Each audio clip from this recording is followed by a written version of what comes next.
నీతిమంతుల మార్గాన్ని దేవుడు సరళం చేస్తాడంటే, అయ్యా నేను కూడా ఆ నీతిమంతురాలుగా బ్రతుకుతానయ్యా అని ఒక మాట అని చూడు, ఈ రాత్రి నా ప్రభు నీ మార్గాలన్నీ సరళం చేస్తాడు. నీ తీర్మానమే. ఇక్కడ ఇంకొకటి ఏం లేదు, లొసుగులు ఏమి లేవు, ఇందులోనే తాయెత్తులు లేవు, లేకపోతే ఇంకా వేలిస్తే నీ బతుకు మారిపోతే, నీ మార్గం సరళ అయితే అని ఏమి లేవు, మ్యాజిక్లు ఏమి లేవు ఆయన దగ్గర, లొసుగులు ఏమి లేవు. లోకంలో ఉన్నాయి.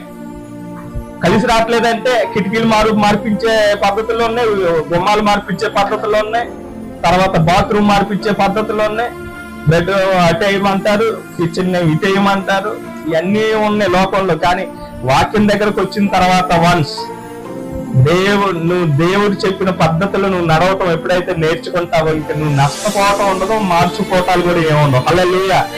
నువ్వు ఉన్న దాన్నే దేవుడు ఆశీర్వాదకరంగా మారుస్తాడు.